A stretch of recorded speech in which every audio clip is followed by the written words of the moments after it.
So at this point, the world premiere of Part the Mistveil in Tokyo has likely concluded, and with the set now revealed in full, as well as all the spicy little toys and EAs and all that, we're officially 2 weeks away from release. The jealousy of all those sexy rips in 2 languages is very, very real. So as the community looks to pre-orders and their purchase plans, how does the set break down, and how much should we look to buy? A huge shout out to our channel members for supporting what we do here. If you want to get involved with the channel and the Dice Commando community, please consider joining as a channel member. Remember, these videos are only possible with your support. You can show that support with a like, a subscribe, and by leaving us a comment and sharing your feedback. Community first, and go Commando. Hey there, my flesh and blood friends. Welcome back to Dice Commando and Go Again, a fabulous cast, or should I say, welcome to those of you tuning in on your Friday morning because you're not in Tokyo. And the jealousy is real. The jealousy is real for me, for many of us. The really shiny and awesome looking cards are starting to pile, the pictures thereof are starting to pile in. And like I said, it's a pretty set. This set is gonna, there's some people who are gonna end up in credit card debt after this set.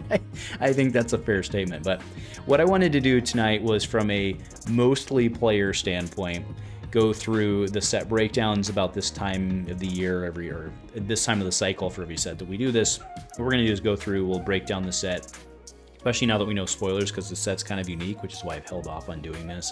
So we can get kind of the real numbers on what we functionally need to buy to get a good starting point. Now, we always caveat this with the best financial decision always in terms of being a player in this game is to buy singles. That is a proven, time-proven fact in most TCGs.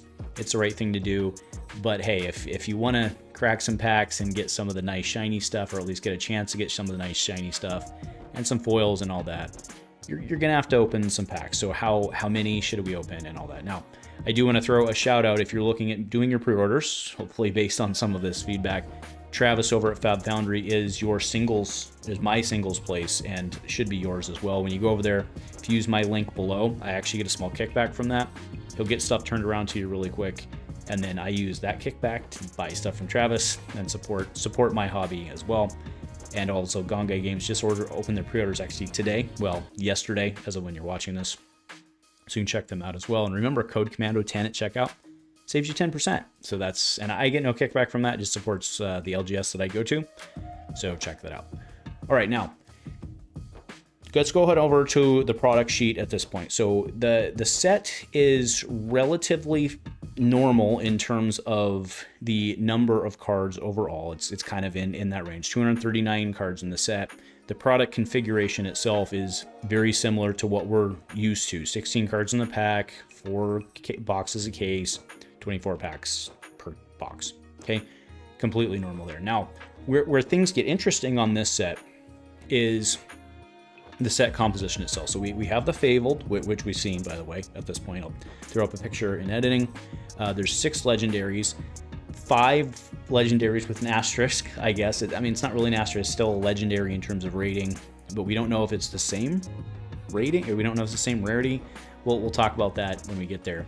43 Majestics, 54 rares, 123 commons. That's actually low compared to what we saw like in heavy hitters, right? Actually, all of this is a little lower than what we saw in heavy hitters.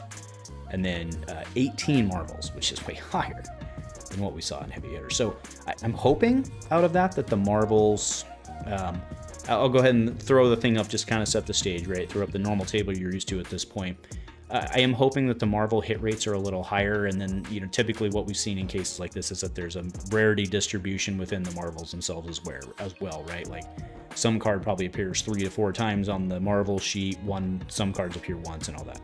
You get it, so there'll be a distribution within the Marvels themselves, which becomes basically impossible to calculate, and because we as players don't need those, because they're just treatments, they're not included in these calculations, nor I think should they be, right? Because that's a whole different level in terms of collectability and all that. Plus, we don't know the numbers at this point, right? So, as I said, I've already got it up. The breakdown, as I said, there will be 264 just by math, right? 11 commons per box. This is assuming, of course, worst case scenario for you, right, on the commons and the rares, right, with the foiling. Okay, so you're guaranteed 264 commons per box. There's only 123 in the set. Now you see that little exclamation mark there on the play set, right? Normally what you would do is multiply the number in the set times 3 because that's how many you can play. But we actually have a fair number of legendary cards. I know, legendary rarity and legendary meaning 1 in deck. In this case, 1 in deck. There are a number of those. Let's go ahead and pull that up for you because why not? There are 1, 2, 3, 4, 5, 6, 7, 8 common legendaries. Common legendaries in the set, meaning that you would only need 1 of them. Okay, now, how is that going to work for you in terms of pulling them? Again, I don't know. I would assume that they appear, because LSS generally does this, where they will appear at the rate of, they will, as an individual, it is excellent. There's an excellent chance that an individual common legendary will be roughly a third as frequent as any normal common. I think that's a fair assumption. That is the assumption I'm making. But even so, to a full play set, that roughly comes out to lower than we've seen in the past, because there's less commons, at roughly 1.3 boxes to get a full play set, which then takes you to 2 boxes for a full play set. But with that said, and again, I'll bring up these 8 cards, I actually fully expect that you will not get all 8 of the legendary commons in those 2 boxes, but you'll probably have extras with which you can trade, and they're commons. People should be willing to trade those pretty easily. So I think that the 2 boxes will get you where you need to go from a common standpoint. If you are like a commoner only player and you're looking at, if you're a commoner only player, I don't know why you're buying boxes, to be honest with you, but if you were, it would be 1 box is where I would start, and then just trade and flip into the other stuff. Okay, moving into the rares, there are 41 per box. Again, that's the, that is assuming best case for your Majestics. Okay, in the set there are 54, 201 to a full play set, because there's no rare legendaries, at least to my knowledge, and that comes out to 3.7, or roughly 4 boxes. So with that, we are again going to land where I commonly land on this, no pun intended with the common. I often land on starting with a case.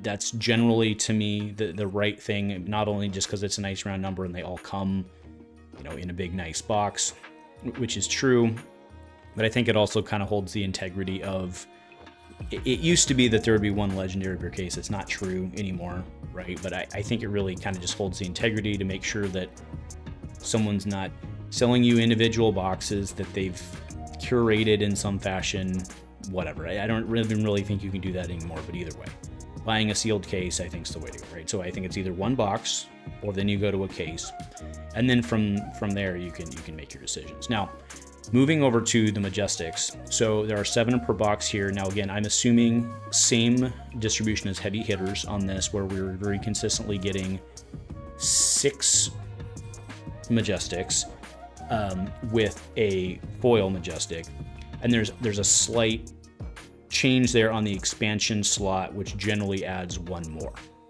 okay, in terms of the heroes and heavy hitters, but I subtracted that because I'm assuming you don't have that here, but we'll see. So hopefully it's better for you, right? But using the heavy hitters distribution, it comes out to be roughly 16.7 boxes, okay? Now again, you see an exclamation mark there on the number to full play set, and that's because there are 4 Majestic legendaries, 1 each for the hero, and then 1 for just the Mystic class in general. Okay, so the number to full play set's actually 117, even though there's 43 in set. So it's actually 39 times 3 plus 4, right, is what I did there. Now for the legendaries, there are 6 legendaries in the set, 5 of which come in the normal boosters, and then 1 of which is in the gold packs here, right? And that is the new Enigma, alternative Enigma Blitz hero, okay? Now, that is a legendary rarity. Do we know that what's the frequency of the gold packs? Is she in every gold pack? We just don't know yet. We'll probably know here very soon, like through this weekend. Luke and Box, for example, does a really good job getting that statistical data, pulling it together. Highly suspect we'll have at least some rough idea out of this weekend. But as of right now, we just don't know in terms of how the box toppers work and all that. Okay, so Utilizing the 5 number then is what I base this on, is you would need roughly, that's 16 cases. Sorry, 16. No, wait, 1.5 case. Yeah, that's right. Okay, so yeah, that's a thing. Okay, so again, this is why I land overall. There's a lot of, again, moving parts and unknowns. And remember, Flesh and Blood's done a very good job in their 2.0 or 2.0 plus era, whatever we want to call it at this point, of doing the EH, the alternate treatments. The number of the number of marvels in this set is really interesting. It almost, I'm hoping it skews back to, so Uprising was the most fun I ever had opening a Flesh and Blood product, because even if like the marvel you got was maybe not a great dragon, you were still in a pretty good situation to get a marvel in your case, right, by and large. And that was really fun, and that's what I'm hoping this lands to, between the cold foiling, between the cold foiling, the EIAs, the marvels that are out there, the shiny gorgeous cards. I really think this product is going to feel really good to open. And I also then, kind of moving into the next part of this in terms of how much should you buy, part of the reason I think that you should pre-order and kind of limit yourself at a case is I think there's going to be a lot of people who do not limit themselves to a case. I think the set's going to be very popular. The set looks gorgeous. I think there's going to be an arms race on this one. And I think that the singles market after a little bit is going to get dumped on. Obviously, some of the chase legendaries, chase marvels, especially, actually some of them like really good, they're going to be sought after, right? So yes, if you open them and you get it, that's a good win for you. But I think a lot of the other stuff's going to come down pretty quick. That is my guess. So I think that instead of over leveraging yourself trying to chase the stuff, you save those pennies and you put those pennies and nickels and dimes to work for exactly what you want. There's an excellent chance you're not playing Ninja and Assassin and Illusionist. So you buy that case, you get a little bit of trade fodder, right? You have a pretty good chance of getting something, I believe, that you can do something with, and then flip that into what you want. So that is my opinion. There's always a lot of unknowns going into this, right? Until we actually get to release weekend and we get the thousands of boxes opened and we get the better numbers. Completely grant you that. So I'll end it with, remember, singles are always the most economical way to do this as a player. But part of being involved in these games is doing more than being a player, it's being a collector and getting involved too. And that's why the case, I think, is the right play for the vast majority of us.